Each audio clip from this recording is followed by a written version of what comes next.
Okay, in this lecture we're going to talk about the longest increasing subsequence problem. So a sequence is just a typical sequence of numbers in some order. A subsequence is we can delete one or more items, but we keep the same ordering.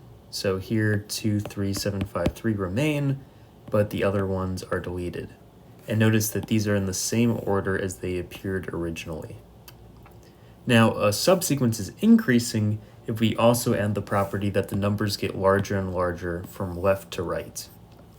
So formally, if we have an integer sequence represented as an array, then we want to find the indices I1, I2 to IL such that A of IK is strictly smaller than aik plus 1 for all k. In other words, this just is the technical requirement saying that the sequence is increasing. And in particular, we want to find the subsequence of longest length that is increasing.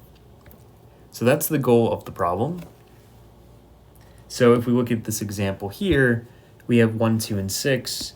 Well, we could always add 3, and it'll still be an increasing sequence, but now it's larger. We could also add 7, and that will be the largest subsequence that is increasing in this particular sequence. So how are we going to compute this sequence? Well, again, we're using backtracking, so the idea is we're going to make decisions one by one, and after we make a decision, we'll recursively let the recursion fairy do the rest. So the question is, what decisions are we going to make? And this will be based off a simple property. So what decisions to make?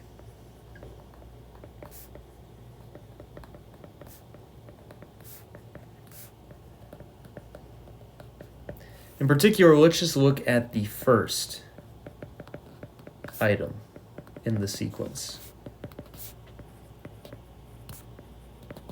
which is A1. Then we know if there is any increasing sequence, then either it has A1 or it doesn't. So if S is not empty and is one of the longest increasing subsequences, then either A1 is in S, it's in the sequence, and in particular it would be the first element in the sequence. That's one option. The other option is A1 is not in the sequence. We should skip it. And there's technically a third option because we assumed S is not empty, so the other case S is empty. So what happens if the sequence is empty? Well, the only way that could happen is if A was also empty. Otherwise, if A has even a single element, then the subsequence containing just the first element would be a subsequence of longer length.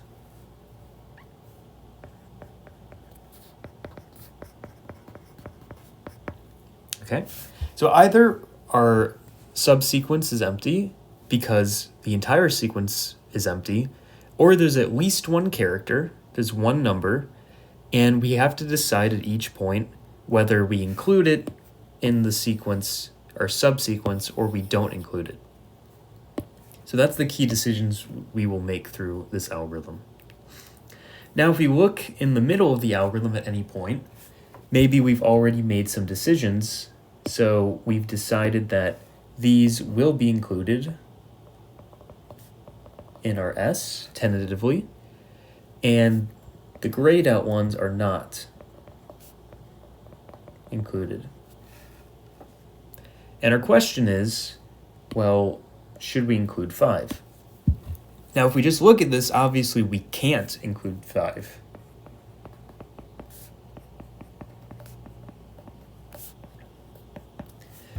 Why? Well, because we already included 6, and 6 is greater than 5. So it would break the increasing property.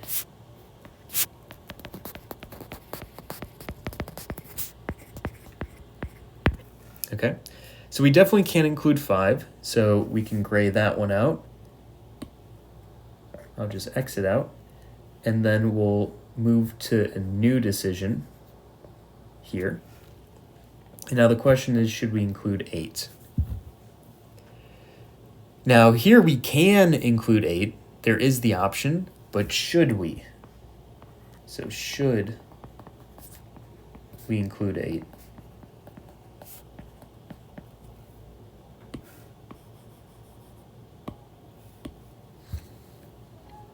Now, because we're going to be good backtracking scientists, what we're going to do is just try both options.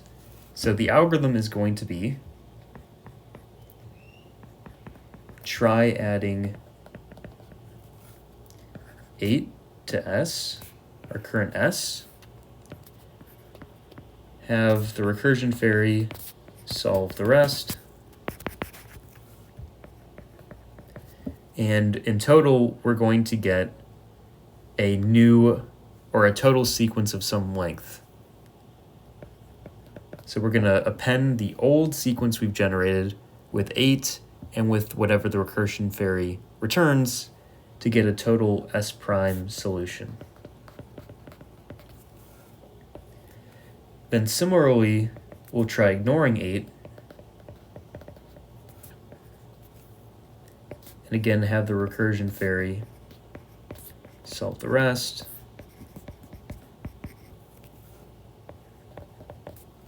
To get some S double prime, the one without 8. And then the one we want to choose is the bigger one. So we're going to return the argmax of size of S, or let me call this T, where T is either S prime or S double prime. So we return the biggest of both.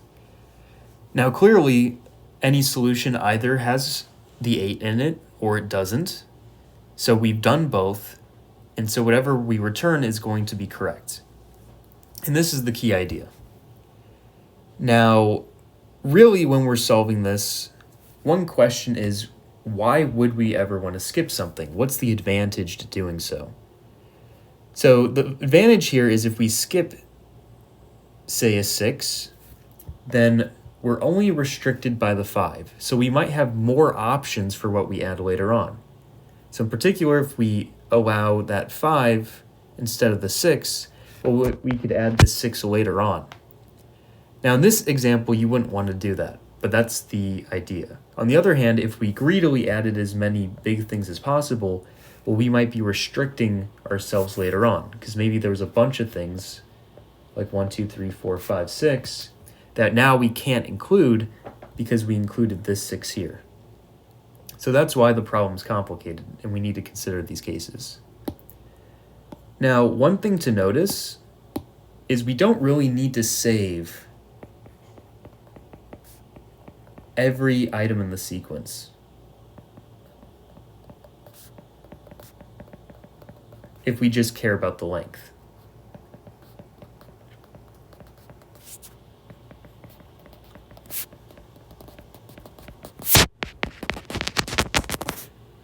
And that's what we're doing here. We only compute the length. Because like in the other lectures, we start out by solving a simpler problem, like a simple return true or false, does this exist? And then we'll later worry about actually generating solutions. Okay?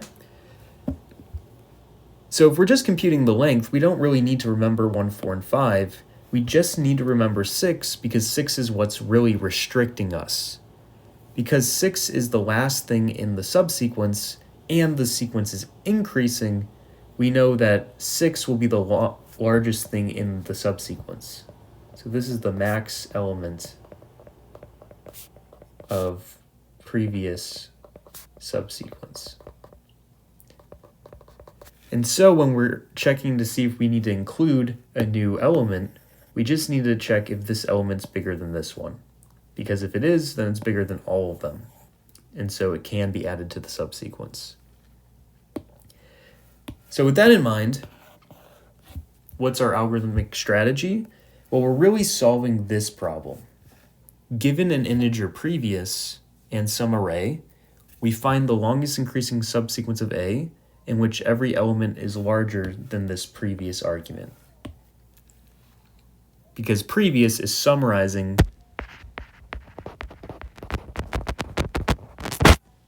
info about our partial solution, i.e. the subsequence created up to this point.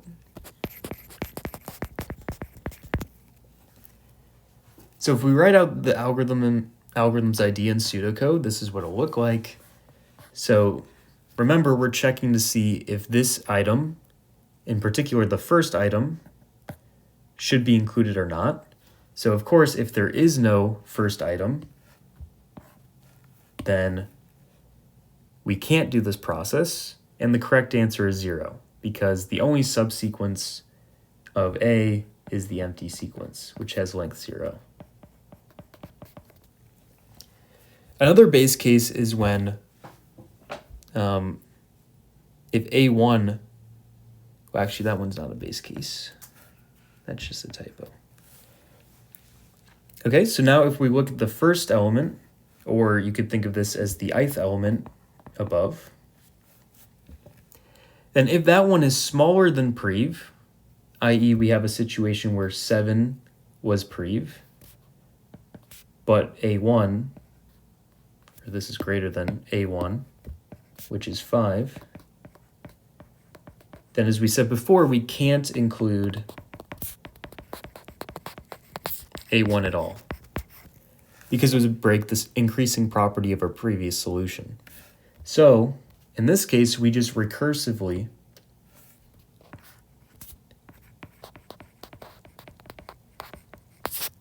solve the rest of the problem, ignoring A1, because we couldn't include it.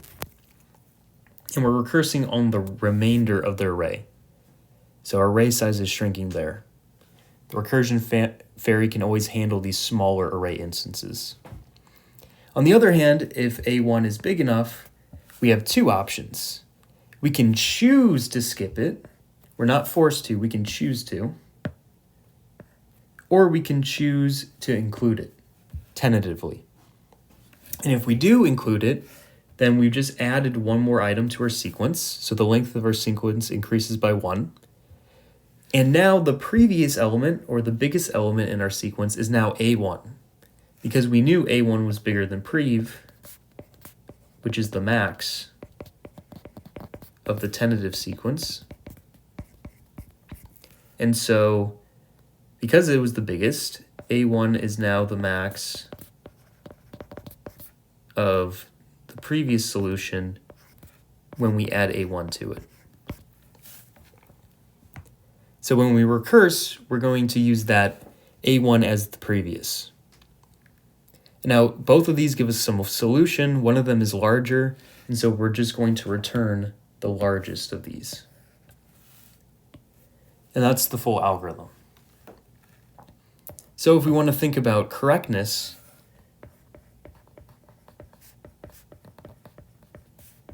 again, this follows by this property up here. Either our array is empty, or A1's in the set, or A1 is not in the set. So this is a proof by induction.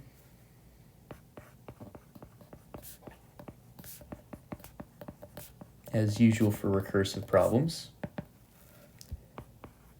So the base case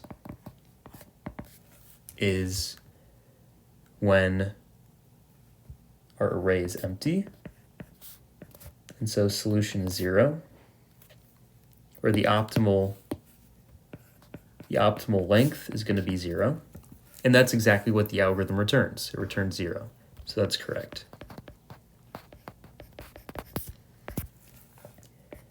Now for the inductive case, we know if there exists a solution, an optimal solution, so we just call it opt,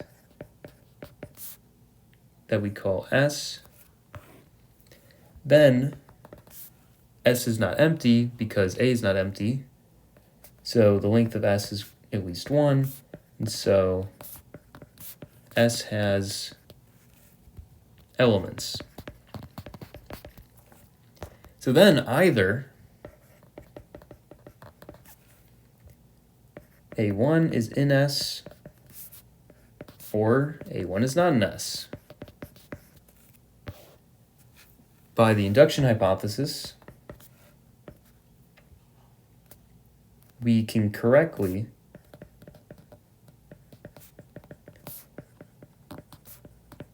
compute the optimal S prime for the subarray A2n, where each is bigger than prev. And so if we have that, S prime union A1, in other words, if we add A1 to the beginning, so let me write it like this because we're concatenating it, or just S prime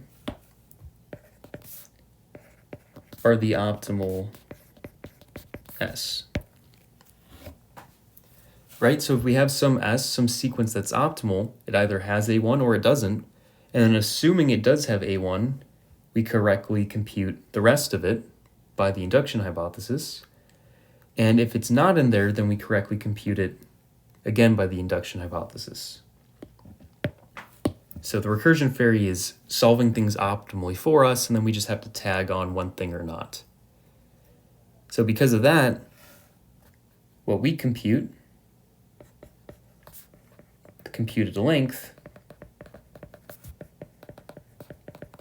is correct. Because either it's the size of S prime in the second case, or it's the size of S prime plus 1 because we added A1 to it in the first case.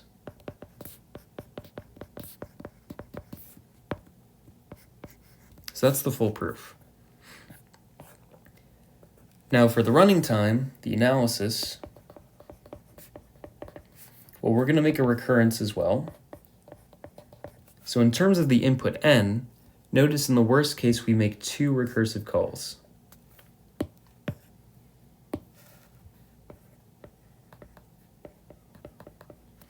And outside the recursive calls, we do a constant amount of work. So t of n is 2t of n minus 1 because we remove only one element each time, plus O of 1. And now this is exactly the same recurrence we get for the Tower of Hanoi, and so we know t of n is O of 2 to the n because it's basically the same recurrence.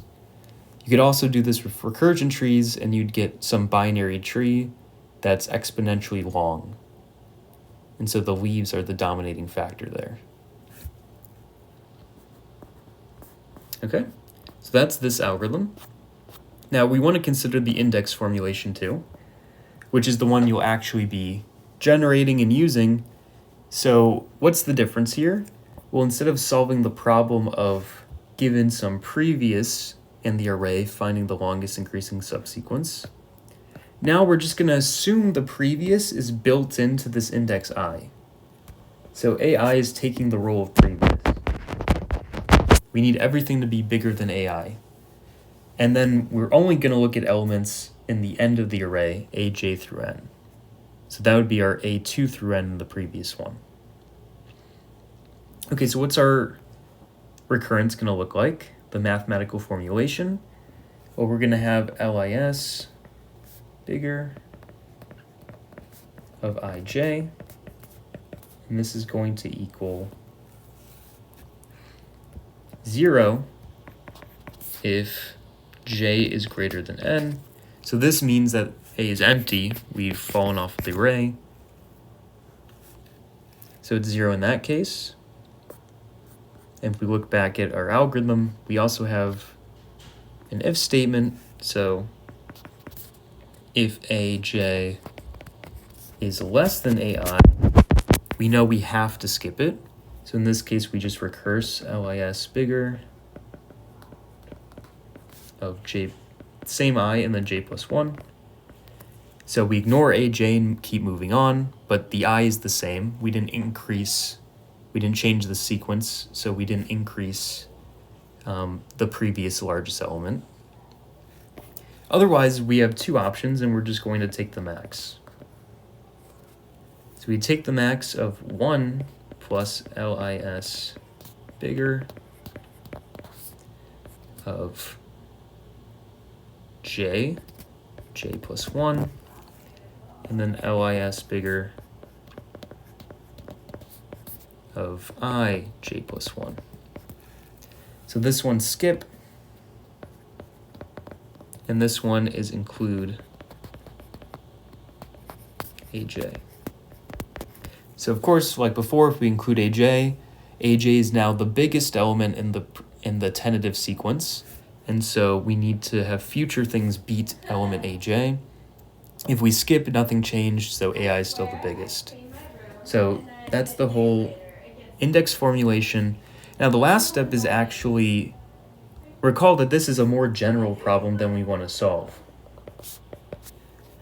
So what we actually returned for the final solution to the whole problem is lis bigger something comma 1. A 1 is there because we want all of a1 through n. Now what's going here is going to be a 0. Now why is this? Well, we're also going to add what's called a sentinel entry. So this is like a dummy that's minus infinity. And that's just so the first iteration of this process has the possibility of including a1. So if we made this value like 10 or something, it's possible that 10 would be bigger than a1, and so we couldn't include a1 in our sequence, even though we should always be able to include the very first element in the sequence. So we make it minus infinity so that when we eventually recursively call on 1, we have the option of including a1. And this is the true final algorithm for the index formulation. And if you prefer writing in pseudocode, this is what it would look like. So it's exactly mimicking what we have written here. We have this if case, that's exactly this here, the base case right there, and then skip versus take is implemented with this max here. Okay, so that's the entire index formulation for this strategy of deciding whether to take the first element or the tentative first element, which is now j, or not. So there's other strategies to solve LIS that have advantages. In particular, instead of asking if AI is the next element of the output sequence, we can just say, what is the next element? So we need to decide instead of whether A1 is or is not, decide what's next. That's going to be the key idea to the second algorithm. And so the idea here, if you prefer an optimization perspective instead of a decision 0-1 decision, the idea is every longest increasing subsequence is either empty or it has some first element. If it's not empty, it has something, and so because it's a list of numbers, there's a first one. So we just need to find the first element. That's the idea. Okay. So let's now get into the middle of the process again. We don't know which of the largest numbers should be the next one, and we don't care. We're just going to try them all.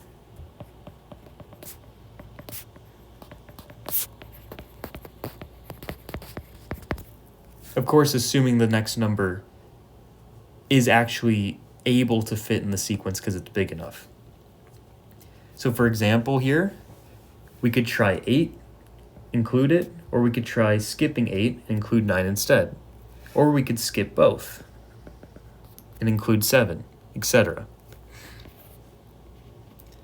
Overall, the problem we're going to solve is, given an index I, we want to find the longest increasing subsequence of I to n that starts with AI. So here we are basically forced to take A1, and then the question is, now that we know we have A1, what's the next thing? That's the idea here. And what's cool about this is you'll notice that we've lost a dependency on J.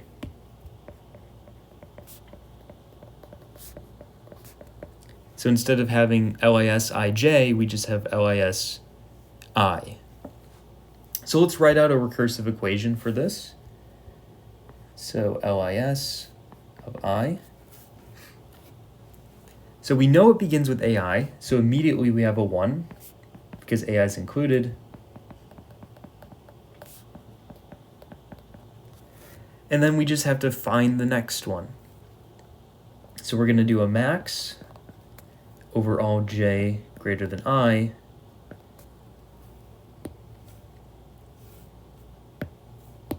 of LIS of j. And we need the stipulation that A of j is greater than A of I. Otherwise, we can't include it. So what this is doing is find best next element. Okay? So we're committing immediately to AI, and then the goal is to find the best next element, and any solution has at least a first one. It also has a second, and so we're recursively finding the best first element. Again, we could use a sentinel saying AI is minus infinity for an A0, and that would allow us to find the exact first element. So to be precise, we could let A of 0 equal minus infinity, and then return LIS of 0 minus 1. The minus 1 here is because this automatically includes a plus 1.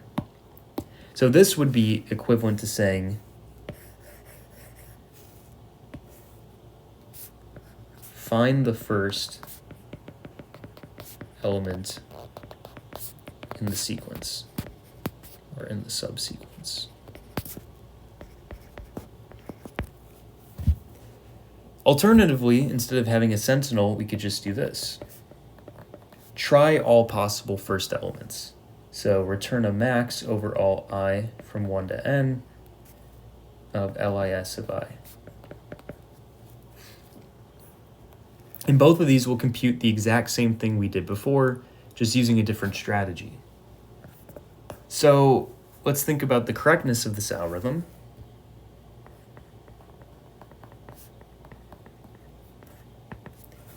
Again, we're using induction. And here the difference is we're using a different property. Instead of saying an item is in it or not, we're using the fact that there exists a first element. So we try all possible first elements.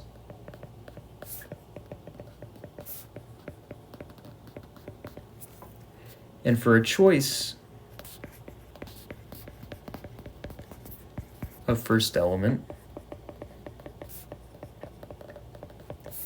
the recursion fairy, by the induction hypothesis, correctly computes the max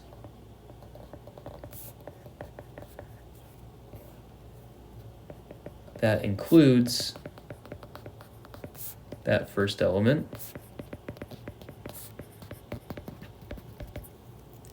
And so the first element, let me just call it x. So x concatenated with the recursion fairy's output is the optimal subsequence that includes x is the starting point.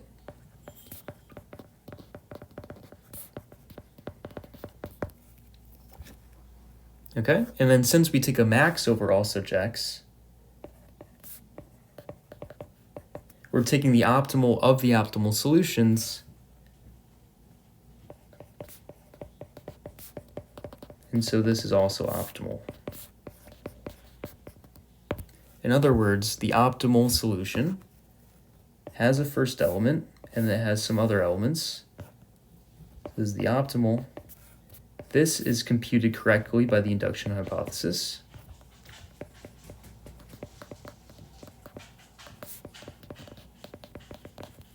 And then this is computed correctly by brute force. We literally tried them all.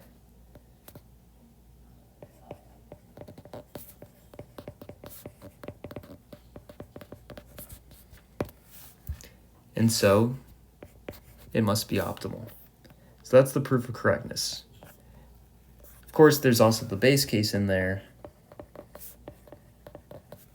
that just says, well, we're assuming we have some elements. So when A equals empty, again, the optimal solution is 0, and we do the right thing. In particular, notice here, the base case is kind of built in. If our array is empty, then this max right here is going to be a max over the empty set, which is 0. So we have LIS of I is 1 plus 0, which is 1. And then we do a subtraction. So that will be correct. On the other hand, this one also would be correct because we're doing a max over the empty set. So this one's directly 0. So both of them would be correct in this case. And again, the running time is the same as before because we have 2 recursive calls. Oh, sorry, it's not 2 recursive calls. There's only 1 now, but the way it's structured is differently. And the running time of this algorithm is going to behave a little differently, and we'll talk about it more next week.